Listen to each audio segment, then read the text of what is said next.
Which was Cesaro versus Dean Ambrose. Yes. Which didn't really happen. Yeah, it didn't, but what did happen was glorious, and this is coming from a diehard Cesaro fan at this point, because Dean gets on the microphone, and he is just, like, wired, man. He's like, last night I went to hell, and I loved every minute of it. And then the crowd is just, like, popping crazy. And he said, and I took Seth Rollins there with me, and I gave him the beating of his life, and just talking about, like, how he had it. You know, he had Seth Rollins right where he wanted him. He was about to make him pay for everything that he had done. And then, then I saw Bray Wyatt. Everything went downhill. And, Dean says, look, I don't do smoke and mirrors. I don't play games. Where are you, Wyatt? And he wanted to go right then and there.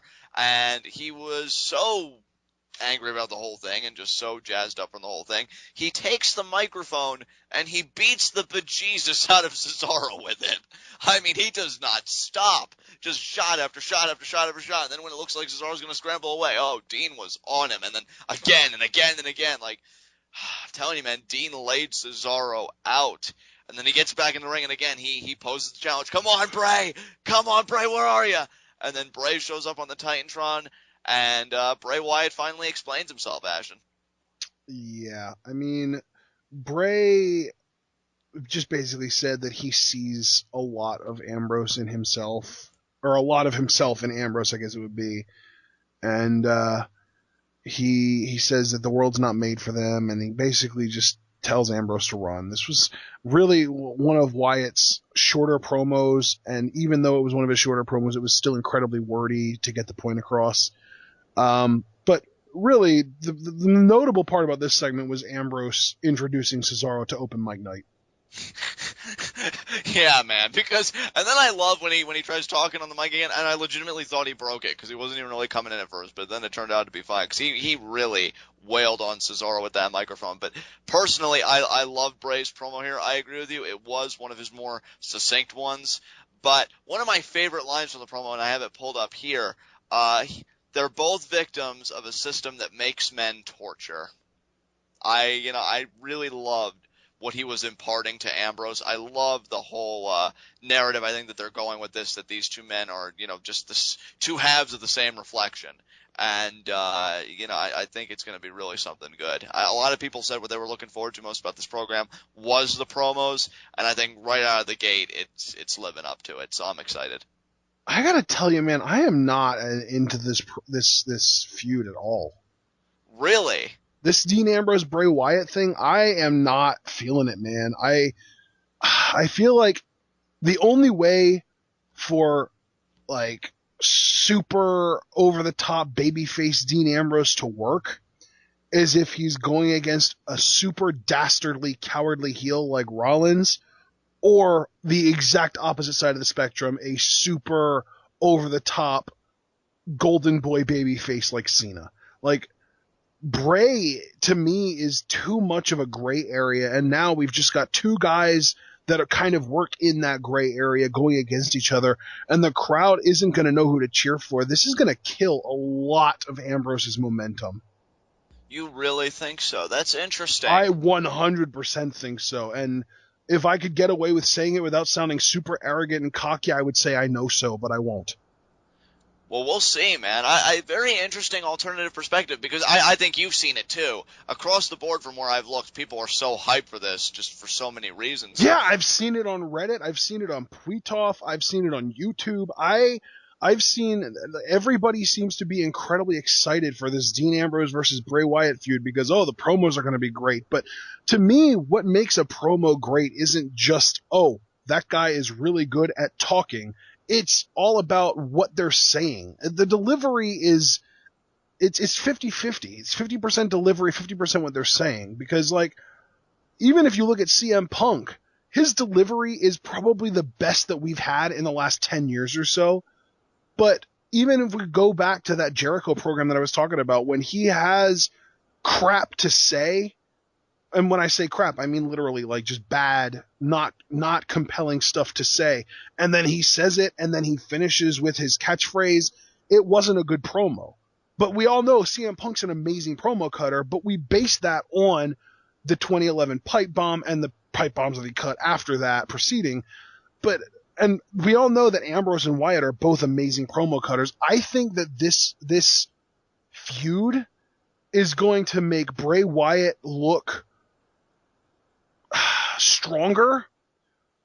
But on that same note, I think that it's going to make Dean Ambrose look weaker. I think that this is a really great way for the WWE to be like, all right, Ambrose, you main evented your pay-per-view. You got what we built up to. It was like that elephant in the room where we couldn't not do it, so we got it out of the way, and now we don't ever want to have this situation again, so we're going to break you back down. Very interesting, Ashton. Now let me ask you a quick follow-up question, because I still am excited for this week, but I can certainly see your reservations. Now, because to me, Dean Ambrose and Seth Rollins is in a cooling down stage, because now I am convinced after last night that the real end game here that we should have been looking for is WrestleMania 31. That's where I feel like these guys are really going to have their blow off, and that's where I really believe Dean's going to have his comeuppance on Seth Rollins. Triple threat match. Yeah, you keep saying it, triple threat. But in the meantime, that's not what I wanted to inquire about. In the meantime, you know that there's going to have to be a cooling off period.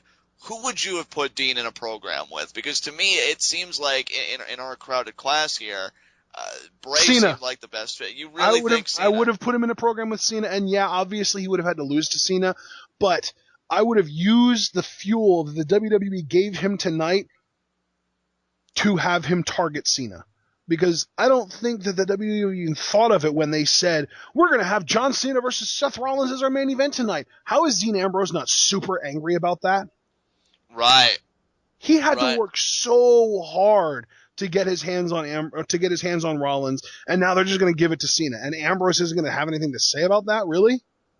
Yeah, that's a great point. And you know what, dude? Like you said earlier that I know that Ambrose would have to lose Cena. That really, at least as far as Dean Ambrose, and I guess you could say any really over talent, doesn't even really matter anymore. Like you even had like a joke that the one qualification of being like a diehard Dean Ambrose fan, you never really expect to win. Right. And that's the thing. Like I'm gonna be honest to you, and this isn't a put down to Dean, but every big program he's in, I'm going to expect him to lose. Right. I'm expecting him to lose to Bray Wyatt. Right. So, you know, it wouldn't have bothered me if he did the program with Cena. I'm thinking, And that's kind of my thing. I think that, honestly, and people are going to really hate me for saying this because, Chris Jericho said this and Stone Cold Steve Austin said that about how Dean Ambrose is the future face of the company.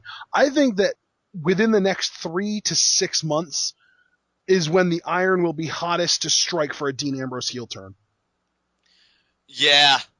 And I think that Bray Wyatt is going to do nothing but bring that iron closer to that point of being hot enough to strike. Because Bray, it's like the WWE doesn't get how Bray Wyatt works. It's like they don't understand that, yeah, sure, you can have him be a heel. You can have him do a Uranagi to Dean Ambrose and cost him the match with Seth Rollins. You can have him destroy Daniel Bryan. It doesn't matter.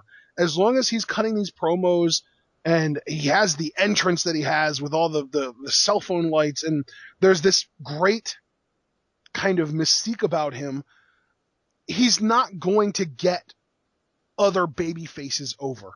He's not that guy yet. He's not so much of a heel that he's going to make the crowd want to see him get beat up. That's Seth Rollins. That's Rusev.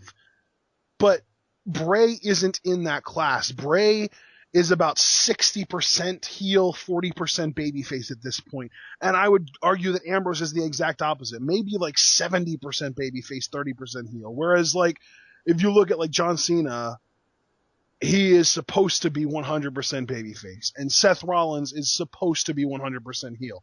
And that's why I think Dean Ambrose's feuds with those two guys were so much better, because they were so far at either end of the spectrum that Ambrose could really play up that shade of gray. Whereas now you've got a lighter shade of gray going against a darker shade of gray, and it's really just going to kind of end up feeling like Jack Swagger versus who was it earlier this year? I don't remember, but Bo Dallas. Jack Swagger versus Bo Dallas, where like you can't really tell who to cheer for, who to boo. And I think that both of these guys deserve better than that. Now, granted, this is, like I said, I feel like this feud is probably going to do something good for Wyatt. It's probably going to get him heat, but in the process, it's going to kill a lot of Ambrose's momentum.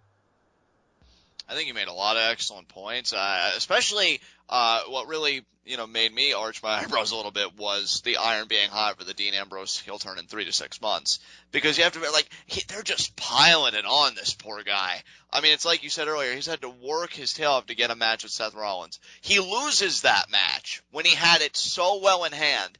Sees John Cena get handed an opportunity, the very next night, and now he has to contend with Bray Wyatt. And, dude, let me just say this to go a little bit further in the future. If what you're saying about a triple threat at Mania comes to pass, well, if I'm Rollins, I'm going to be irked by that too, because even though Roman Reigns, we were part of a brotherhood, he's still eating off my plate. Yeah. And like I'm going to have a beef about that, which I think is why the heel turn makes all the more sense, because then I could see Dean Ambrose going after Roman Reigns and just being like, you disrespected me by eating off my plate. So, very interesting. Like I said, the roads to WrestleMania that really interest me this year were John Cena, because of the whole thing, like, the future goes through me, and all the things that he's been saying, and how Paul Heyman and now Stephanie McMahon tonight try manipulating him, and the entirety of the Shield, because they're all on their own. And Dean Ambrose, yeah, I think because of what you just said, his profile as far as where he's going to be at WrestleMania just went up for me a heck of a lot more. So I really have nothing to add. We can move on if you want. Yeah, I just kind of want to add that the main reason I think Ambrose is hot for a heel turn is because if you really pay attention to the crowd, they're not reacting the way we think they are. It's like one crowd really just explodes for Ambrose. I think it was Brooklyn that did it. And then the next 3 weeks in a row, he gets just slightly above average reactions. And people only listen for the cheers. And they're like, oh, listen to that pop, even though it wasn't nearly as big as the Brooklyn pop. And I feel like we are kind of overrating, as a community, you, me, Reddit, Tweetoff, YouTube, everybody seems to be overrating how over Ambrose is as a babyface. If you really go back and listen to the crowd for the Hell in a Cell entrance, for the pinning attempts at Hell in a Cell, for even tonight, if you just some of the stuff that he was doing tonight, the week before, last week, when he was doing the stuff with Rollins as dummy, like, he's not getting the kind of reaction that this guy that Jericho and Austin are saying are the next top face in the WWE should be getting at this point. And I hate to be the kind of guy that has to kind of address the elephant in the room, but I feel like Ambrose is kind of in that June 2012 CM Punk spot where sure he's at the top of the card and sure he's in main event programs, but the crowds are just starting to not care anymore, and you need to do something to get the crowd reinvested, even if it's a flipping the switch and turning him the opposite direction, because the crowd is just not caring as much as they should right now. And I think it's really, to me, it's because the crowd cares more about seeing Rollins get beat up than they care about seeing Dean Ambrose be the one doing the beating up. Right. So I've got nothing further to say than that. I think if what you say is true, then it's all the more crucial that Ambrose has a proper foil to work off of, and the question remains, is Bray Wyatt that proper foil? And I mean, that's the thing, though. Like, and that's kind of why I'm so hesitant to get invested in this feud, because the heelest thing that Bray Wyatt has done in the last year is cost Dean Ambrose's match with Seth Rollins. And I don't think that's going to be enough. Like, he's just not a good heel. And it's not really an insult to him. That's just, he's so good at what he does that it's hard to boo him. It's hard to be against Bray Wyatt. Like, I don't even need to come up with a metaphorical situation here. He cost Dean Ambrose the match with Seth Rollins, and literally the night after, you and I both popped when he showed up on our screens. We should have been enraged at him for it, but he's just so freaking good at what he does that we can't stay mad at him. And I think that a lot of people in the wrestling fan, WWE Universe, wrestling fandom, whatever you want to call it, are on the same page as us. I'm not saying all of them. I'm not even saying a majority of them. I'm saying a lot of people just can't stay mad at Bray Wyatt. He's too good. And because of that, it's going to be really hard for Ambrose to get any kind of babyface momentum going against him. Just one more closing point, and then I really do want to move on, just to kind of expound upon your point. Even when he cost Dean Ambrose the match at Hell in a Cell, We were freaking out. We weren't angry at him. We were excited. Not only were we freaking out, but speaking more generally about the general population, I saw people with their phones out, lighting up the arena, and even more so than that, if you listen, I heard people singing "He's got the whole world in his hands." Yeah. There are people that love what this guy is about, and that's not going to change. I'm really glad you brought these concerns to the forefront, because it really does raise the legitimate question: is Bray Wyatt going to be the necessary foil to maintain and preferably grow Dean Ambrose's momentum? And after this discussion, the answer's got to be a very honest but painful no. Yeah. So we'll see what happens. We will.